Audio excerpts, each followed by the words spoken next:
Ladies and gentlemen, welcome to the official online celebration of the 245th anniversary of the United States Declaration of Independence. My name is Larry Fields, and I will serve as your virtual Master of Ceremony. First and foremost, I would like to thank each and every one of you for joining us virtually to celebrate this important day. We'll begin with a presentation of the colors by the United States Marine Corps Detachment, which will be followed by the United States and Madagascar national anthems.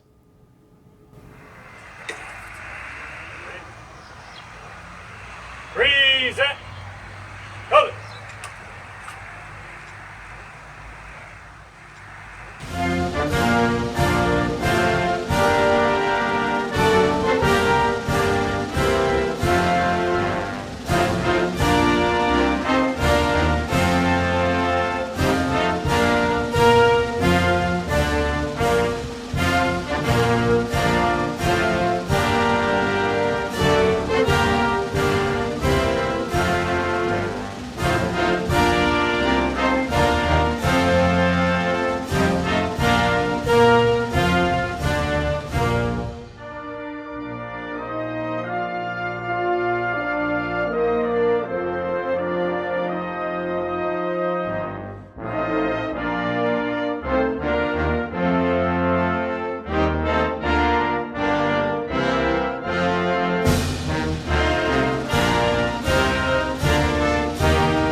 Thank you.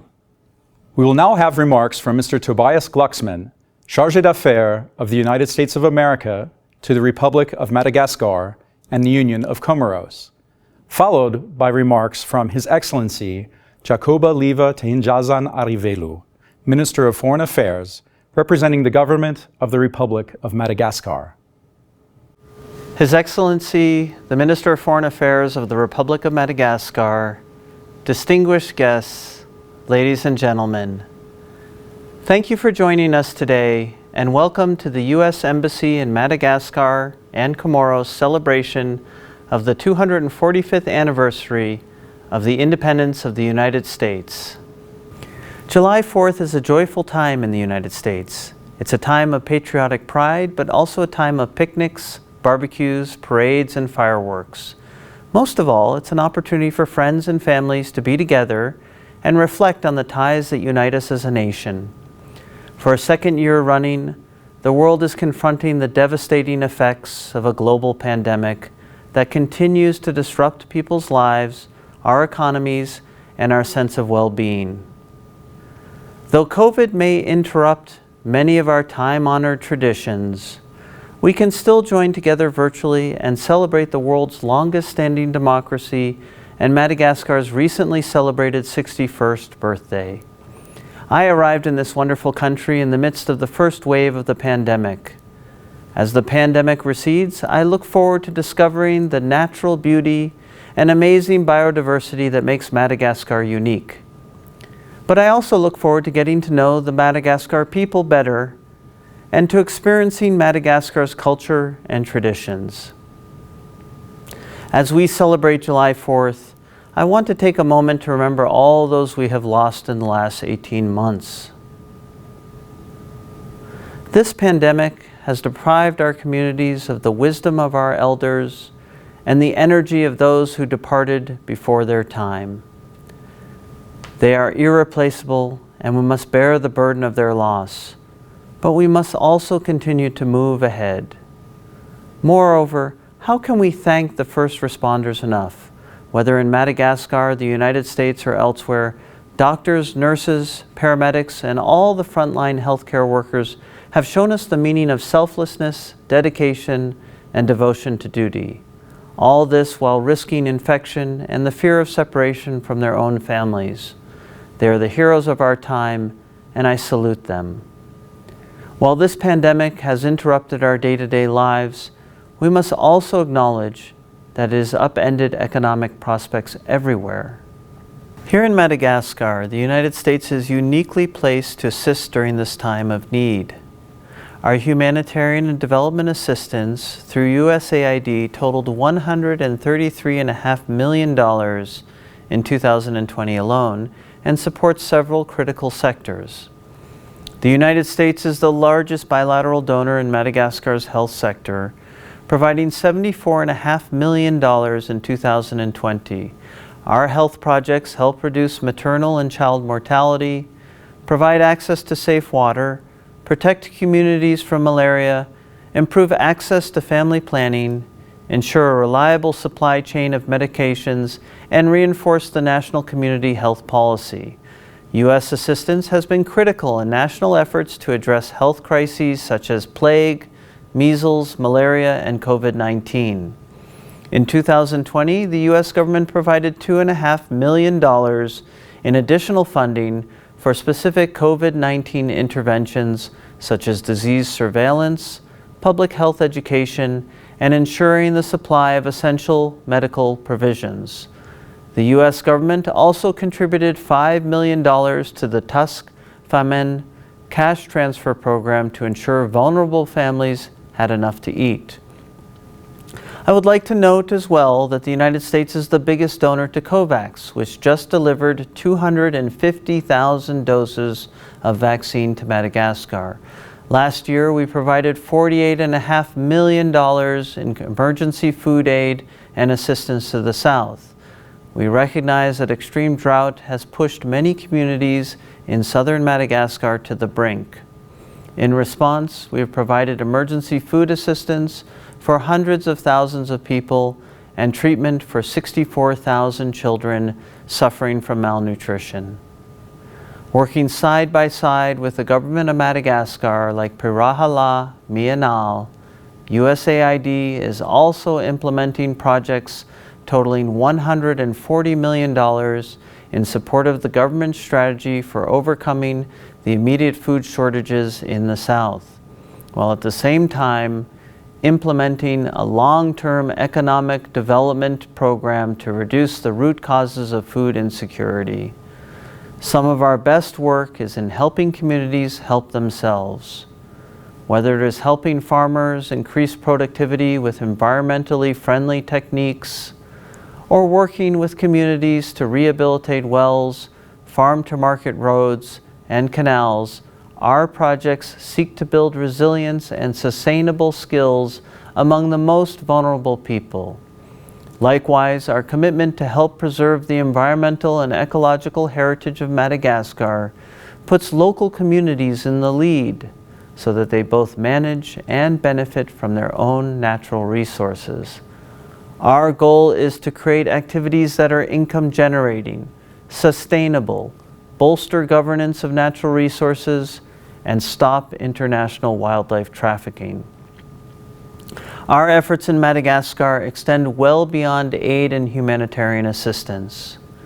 We also work with the government, private sector, civil society, and others to promote good governance, to fight corruption, and to support fair and free elections.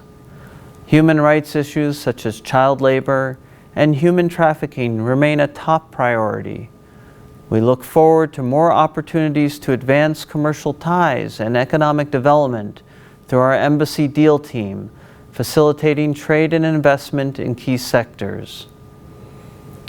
We will continue to support the Malagasy government as it seeks to improve its maritime security and embrace its vast maritime resources.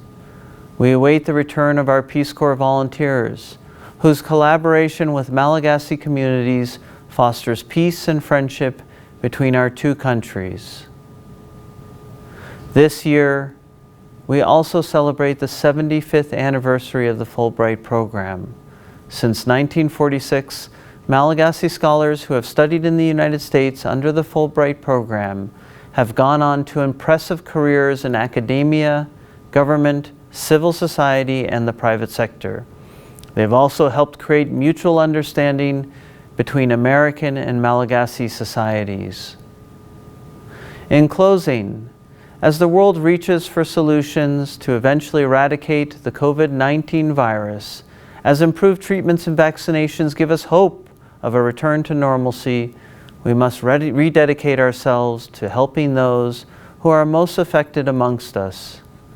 Businesses need help to recapture their lost clientele.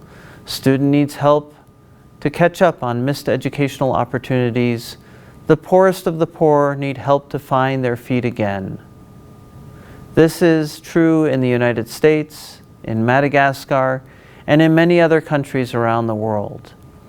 While this last year has brought more than its share of challenges, let us remember the saying that it is darkest before the dawn. Our nations have lived through many periods of uncertainty before, and we have come through them with stronger spirits. Together, we can achieve much more than we accomplish on our own. This unusual July 4th, let us pledge to work together to a better and brighter future. Pirahala, Mianal, Isik, Ianau, Tukiku, Izao, Tukinau. Thank you. Mesdames et messieurs, à l'occasion de la célébration du 245e anniversaire de la Déclaration d'indépendance des États-Unis d'Amérique, j'aimerais m'associer à la joie du peuple américain et vous adresser, au nom du président de la République de Madagascar, Son Excellence M. Andraduel, du gouvernement, du peuple malagasy et en mon nom personnel, nos félicitations les plus chaleureuses à l'endroit de Son Excellence M. Joe Biden, président des États-Unis d'Amérique. Nous formulons aussi nos vœux de bonheur, de prospérité et d'unité au peuple américain. Cette année marque aussi le 154e anniversaire de la signature du premier accord de coopération entre Madagascar et les États-Unis d'Amérique, une coopération stable et fructueuse fondée sur le respect mutuel et la fraternité entre nos deux peuples. Conformément aux engagements du président Andraduel, l'État poursuit des efforts importants pour améliorer le quotidien de la population malagasy et promouvoir un développement durable et partagé pour parvenir à l'émergence de Madagascar. Dans cet immense défi, Madagascar sait pouvoir compter sur les États-Unis et sur un partenariat qui s'est développé sur la confiance et la solidarité mutuelle.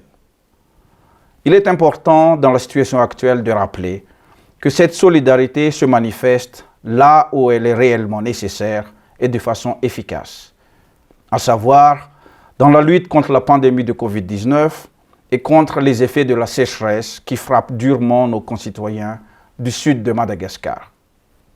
Une réponse d'urgence financée par les États-Unis a ainsi permis de couvrir les besoins nutritionnels vitaux des personnes vulnérables des régions du Sud, au moment où il fallait agir vite pour sauver des vies. Dans le domaine de la santé publique, le soutien continu de l'Agence des États-Unis pour le développement international au programme national de lutte contre le paludisme, aux côtés d'autres partenaires, a permis de maintenir un engagement constant de tous les acteurs contre ce fléau.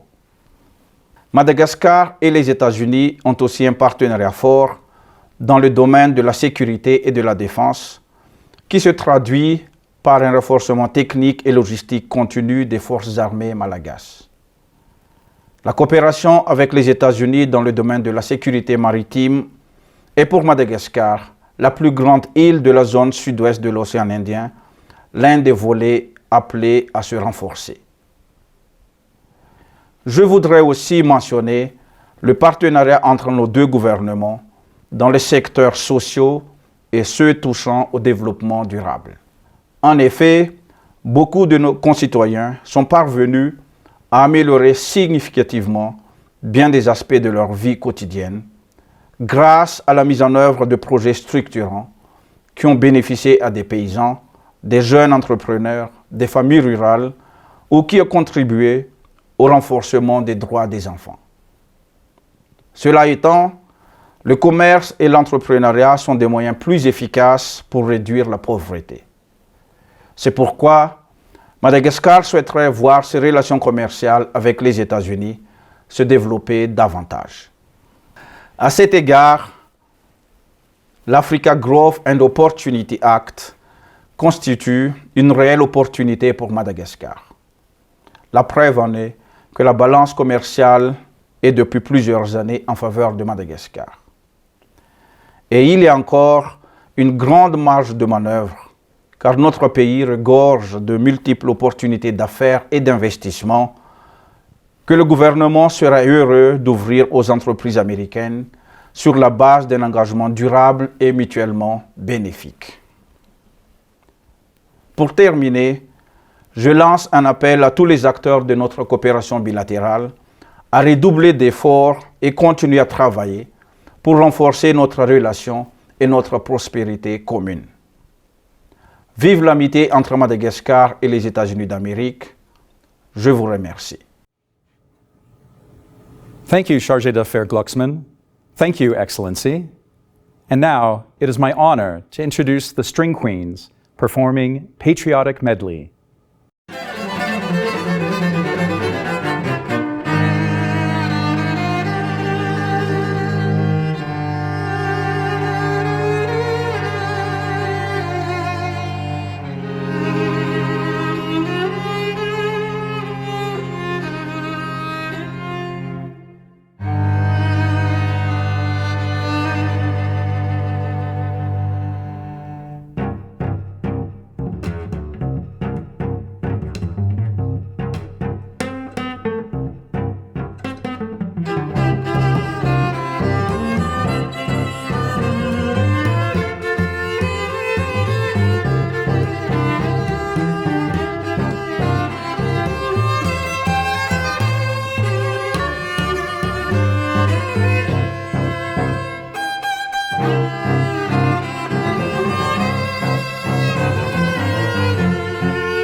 Ladies and gentlemen, this concludes today's ceremony in honor of the United States Independence Day. Once again, on behalf of the Embassy of the United States of America in Antananarivo, thank you for joining us virtually from far and wide.